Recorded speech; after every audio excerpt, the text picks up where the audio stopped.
చైతన్య రథం వీక్షకులకు స్వాగతం, నమస్కారం. గత జగన్మోహన్ రెడ్డి పాలనలో రైతులను గాలికి వదిలేస్తే కూటమి ప్రభుత్వం అధికారం చేపట్టాక రైతులకు అండగా నిలబడుతోంది. పొగాకుకు గతంలో ఎన్నడూ లేని విధంగా మార్కెట్ ఇంటర్వెన్షన్ స్కీమ్ కింద రైతులకు మద్దతు ధర లభించేలా చేసేందుకు కూటమి ప్రభుత్వం 273 కోట్ల రూపాయల నిధులు విడుదల చేసింది.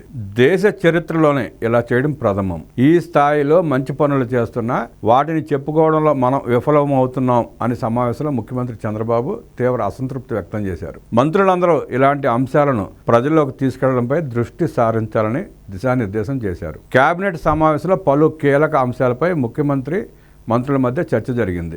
రైతుల పట్ల ప్రభుత్వానికి ఉన్న చిత్తశుద్ధికి పొగాకు రైతులను ఆదుకునేందుకు ప్రభుత్వం తీసుకున్న నిర్ణయాలే నిదర్శనమని చంద్రబాబు చెప్పారు. కానీ ప్రజలకు ఇలాంటి విషయాలు చెప్పుకోలేకపోతున్నామన్నారు ఆయన. గతంలో ఏ ప్రభుత్వం చేయని విధంగా సంక్షేమాన్ని అమలు చేస్తున్నాం, అభివృద్ధిపైన దృష్టి సారించాం, రైతులను ఆదుకునేందుకు సాయశక్తులా ప్రయత్నిస్తున్నాం. మంత్రులు చొరవ తీసుకుని ఈ విషయాలను ప్రజల్లో చర్చ పెట్టాలి. ఈ ఏడాది పొగాకు రైతులకు జరిగినట్లు మున్ముందు ఇతర పంటల రైతులకు జరగకుండా చూసే బాధ్యత ప్రభుత్వంపై ఉందన్నారు. పరిస్థితులను బట్టి డిమాండ్ ఆధారంగా ప్రత్యామ్నాయ పంటల వైపు రైతులను ప్రోత్సహించాలని, ఇందుకు మంత్రులు చొరవ చూపాలన్నారు. డిమాండ్కు తగ్గట్లు వాణిజ్య పంటలు వేసేలా చూడాలి. పురుగు మందుల వాడకంపై మంత్రులు, ఎమ్మెల్యేలు కలిసి రైతులను చైతన్యపరచాలని చంద్రబాబు కోరారు. ఏడాది పాలనపై సుపరిపాలనలో తొలి అడుగు కార్యక్రమాలను జిల్లా, నియోజకవర్గ స్థాయిలో నిర్వహించాలని, జిల్లా స్థాయిలో ఇన్ఛార్జి మంత్రి ఆధ్వర్యంలో, నియోజకవర్గ స్థాయిలో ఎమ్మెల్యేల ఆధ్వర్యంలో ఇవి జరపాలని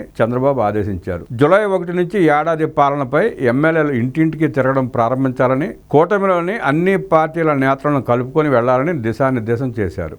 ఎన్నికల హామీల అమలుకు సంబంధించి ఆర్థికేతర అంశాలను వేరు చేయాలని చంద్రబాబు సూచించారు. ఆర్థికేతర అంశాలను వీలైనంత త్వరగా అమలు చేయాలని, ఆర్థికంగా ముడిపడిన వాటిని 2 నెలల్లో అమలు చేసేలా ప్రయత్నాలు ప్రారంభించాలని మంత్రులను ఆదేశించారు. జిల్లా ఇన్ఛార్జ్ మంత్రులు జిల్లా సమీక్ష కమిటీ సమావేశాలు తప్పకుండా నిర్వహించాలని, కొందరు మంత్రులు వాటిని సక్రమంగా జరపడం లేదని సీఎం ఆక్షేపించారు. ఇప్పటి వరకు సమావేశాలు పెట్టని జిల్లాల్లో ఈ నెలాఖరులోపు పెట్టాలని ఆదేశించారు. జిల్లాలకు వెళ్లినప్పుడు ప్రభుత్వ పరంగా ఇచ్చిన హామీలపై ఇన్ఛార్జి మంత్రులు సమీక్షించాలని, వాటి అమలు పురోగతిపై ఎప్పటికప్పుడు నివేదిక రూపొందించాలని స్పష్టం చేశారు. మంత్రులు జిల్లాల పర్యటనలకు వెళ్లినప్పుడు ఆయా ప్రాజెక్టుల పనుల పురోగతిపై సమీక్షలు నిర్వహించాలని ఆదేశించారు. 3 నెలలకు ఒకసారి ప్లానింగ్ బోర్డు సమావేశం కావాలని, జిల్లాల్లో ప్రాజెక్టుల పురోగతిపై నివేదికలు ఇవ్వాలన్నారు.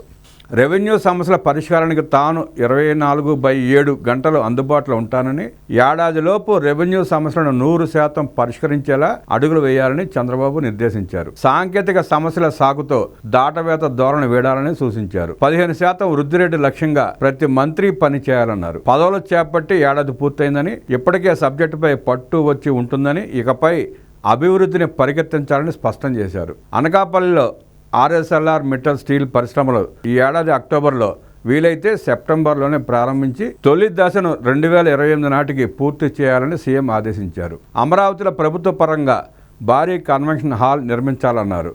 వీలైనంత త్వరగా దీనిని అందుబాటులోకి తీసుకొస్తే భారీ ఎత్తున ప్రభుత్వ కార్యక్రమాల నిర్వహణ సులువవుతుందని అభిప్రాయపడ్డారు. మచిలీపట్నం బీచ్ ఫెస్టివల్ విజయవంతంపై సీఎం చంద్రబాబు ప్రశంసలు కురిపించారు. మంత్రి కొల్లూరు రవీంద్ర బాగా చేశారని, ఈ తరహా కార్యక్రమాలు పెద్ద ఎత్తున నిర్వహిస్తూ రాష్ట్రంలో పర్యాటకాభివృద్ధికి కృషి చేయాలని మంత్రులకు సూచించారు. పోలవరం, తిరుపతి లాంటి చోట్ల కన్వెన్షన్ సెంటర్లు, హోటళ్ల నిర్మాణానికి ప్రాధాన్యత ఇవ్వాలన్నారు ముఖ్యమంత్రి చంద్రబాబు నాయుడు.